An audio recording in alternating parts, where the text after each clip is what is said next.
In this video, I'm going to talk through a few of the theories of motivation with concentration on specific problems that we have with those. So hopefully this will clear up any confusion about the various motivational theories that we have out there. So motivational theories uh, are try to answer the question, why do we do what we do? I mean, why do people climb mountains? Why is this guy hitting on all the girls? Why is she eating so much? Why are you in school? Why is he working out? Motivational questions are questions about goal-directed actions, that is, the pursuit of needs, desires, wants, and interests. And it's a critically important question in psychology, understanding someone's motives for doing something. And there's a lot of common sense, sort of folk psychology about motivation, we probably have some of our own theories about things. Um, and the problem with motivation is that it's a very elusive concept.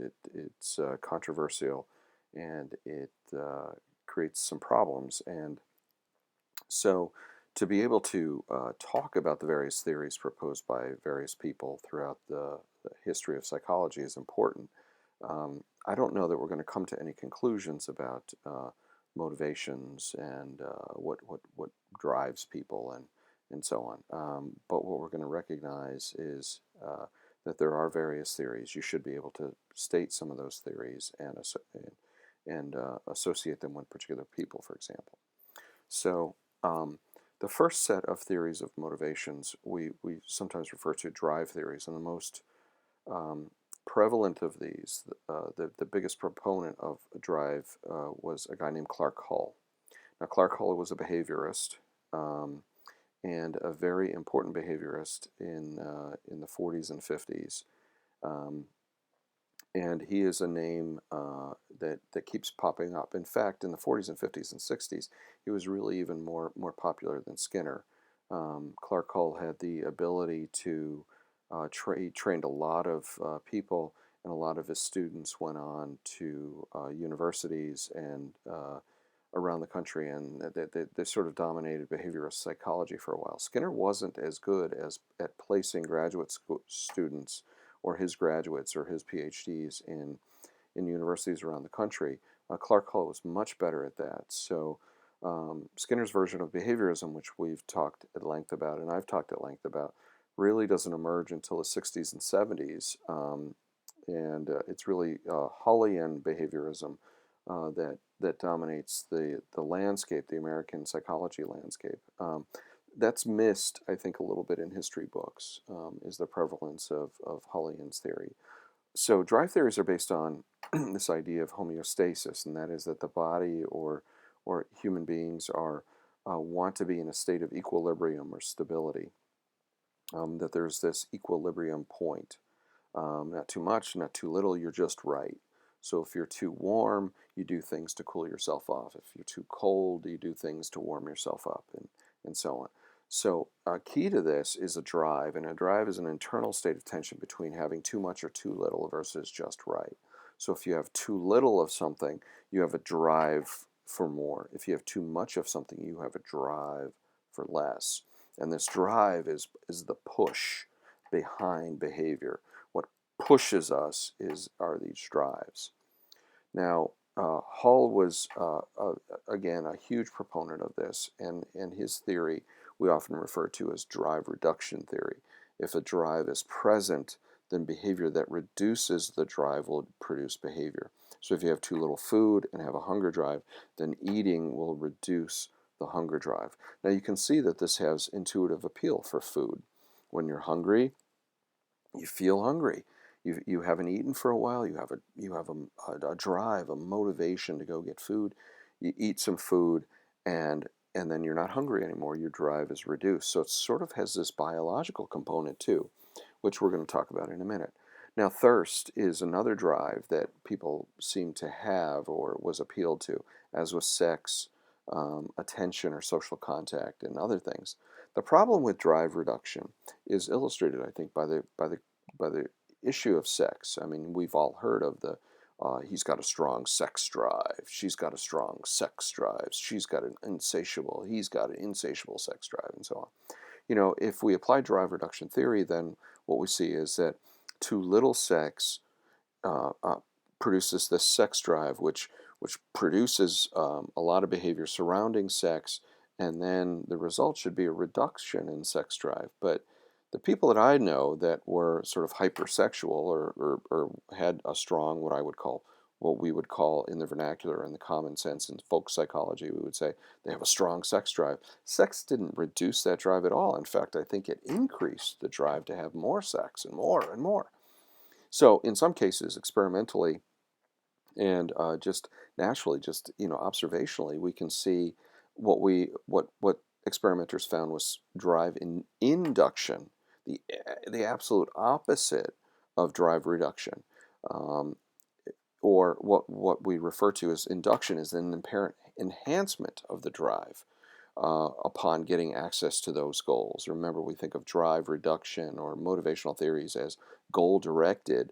The goal actually didn't reduce, getting the goal didn't reduce the drive, it actually induced the drive.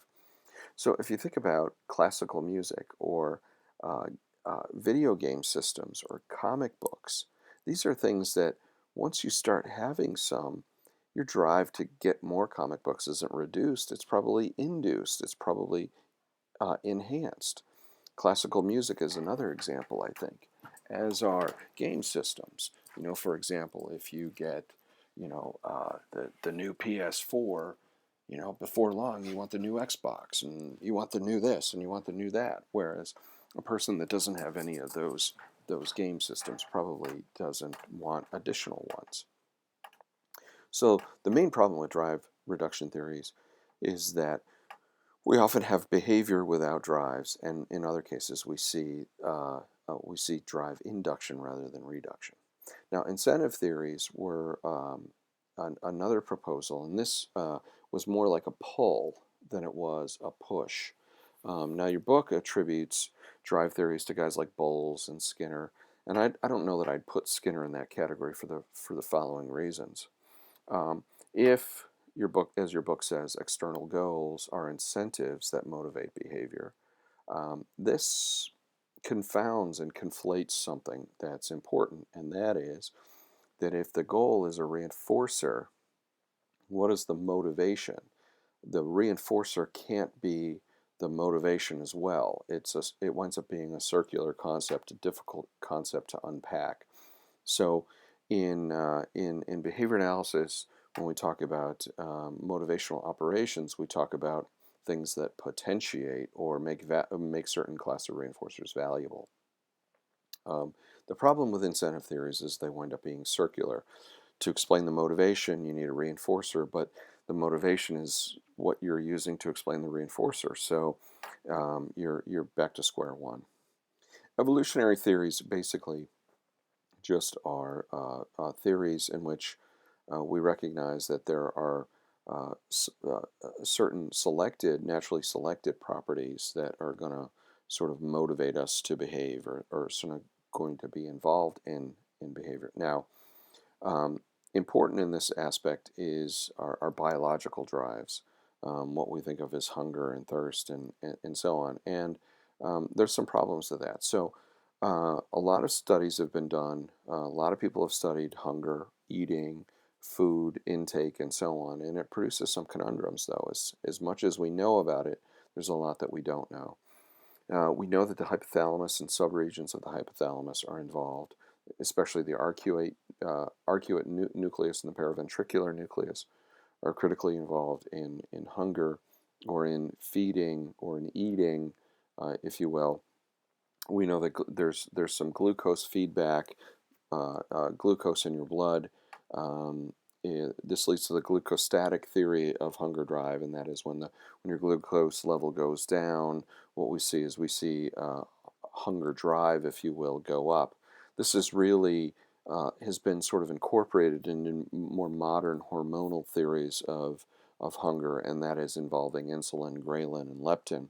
And these are different hormones that signal things like glucose levels, so that's what insulin does, and the ghrelin and leptin are countervailing forces against insulin or with insulin that sometimes signal, for example, fullness or satiety is what we think some of these do. However, there are a number of features that we understand that we study now that have nothing to do with hormonal levels of ghrelin, leptin, and insulin, and related to hunger. And that is that hunger often winds up being very environmentally or very externally bound. Now, whether you call this an incentive theory or not is immaterial, really. But we need to recognize that there are strong environmental determinants about whether we eat or not. For example, the taste of a food item, its palatability. It turns out that McDonald's has a beautiful balance of sweet and salty and fatty flavor in their foods. So palatability is an important component of whether we eat or not.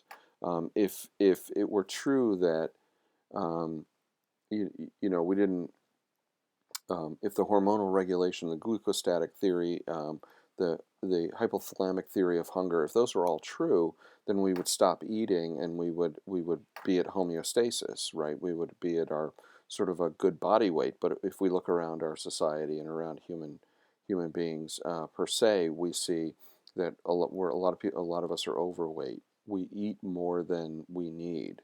So what is it about those things? Well, palatability, quantity, variety, social cues are all things that impact how much we eat. And just to bring this home and think about this a little bit, you can think about Thanksgiving.